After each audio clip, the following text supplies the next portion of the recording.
कसरावद के विधायक सचिन यादव ने विधानसभा क्षेत्र की महत्वाकांक्षी निमरानी सामूहिक नल जल योजना अंतर्गत बनने वाले इंटेक्वेल फिल्टर प्लांट और योजना में बनने वाली टंकियों का निरीक्षण कर जल निगम और लोक स्वास्थ्य यांत्रिकी विभाग के कर्मचारियों को गुणवत्तापूर्वक कार्य व समय सीमा में पूर्ण करने के निर्देश दिए।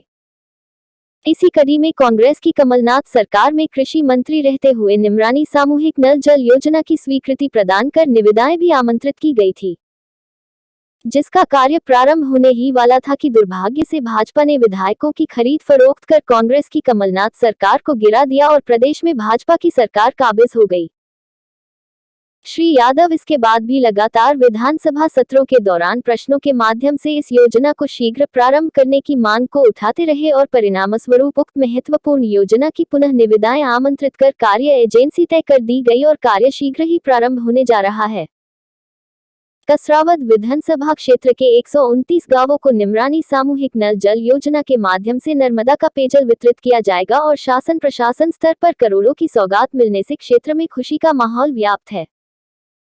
बताया जा रहा है कि 237 करोड़ की लागत से तैयार इस सिस्टम में लेपा से नर्मदा जल को उठाकर 3 टंकियों ने पहुंचाकर वितरित करने की रूपरेखा विधायक सचिन ने तैयार की थी और उसे मूर्त रूप देने की कवायद जारी है। इस दौरान सचिन यादव ने बताया कि पिताजी के प्रयास से नर्मदा जल निर्माण की धरा पर लाया गया। उसी कड़ी में नल जल योजना के माध्यम से नर्मदा जल फिल्टर करके 130 गांवों को पेयजल वितरित करके पिता के सपनों को साकार करेंगे। देखिए, जब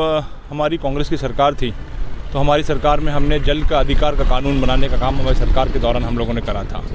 और उसी तारतम्य में हमने निमरानी सामूहिक नल जल योजना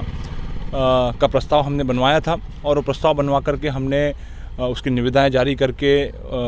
इस योजना को मंजूरी की दिशा में हमने बड़ी तेज़ी से कदम उठाने का काम करा था। लेकिन दुर्भाग्य से हमारी सरकार चली गई और सरकार जाने के बाद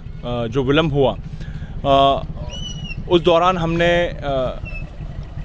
विधानसभा में प्रश्न के माध्यम से इस योजना को पुनर्जीवित करने के लिए, इस योजना को स्वीकृति प्रदान करने के लिए तमाम तरह के प्रयास करें और उन प्रयासों का नतीजा है कि हमारी ये योजना एक महत्वपूर्ण हमारे इस विधानसभा क्षेत्र के लिए एक मील का पत्थर ये योजना साबित होने जाएगी। जिस प्रकार स्वर्गीय पिताजी ने मां नर्मदा का पानी किसानों के खेतों में पहुंचाने का काम किया, उसी प्रकार से हमने और हमारे साथियों ने लगभग 129 गांवों में मां नर्मदा का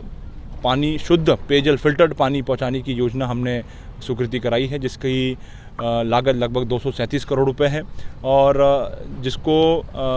जल निगम के द्वारा स्वीकृत किया गया है और ये इसमें लगभग 781 किलोमीटर की पाइपलाइन के माध्यम से जहां पर एक इंटेक वेल लेपा में हमारा जो गांव है वो लेपा के गांव से पानी उठाया जाएगा और रसीदपुरा में यहाँ पर एक वाटर ट्रीटमेंट प्लांट लगाया जाएगा और 3 बड़ी टंकियों के माध्यम से पूरे 130 गांव में ये पानी वितरण का काम किया जाएगा और मैं समझता हूँ कि ये एक बहुत बड़ी उपलब्धि हमारे इस कसरावद विधानसभा क्षेत्र के लोगों के लिए रहेगी। मैं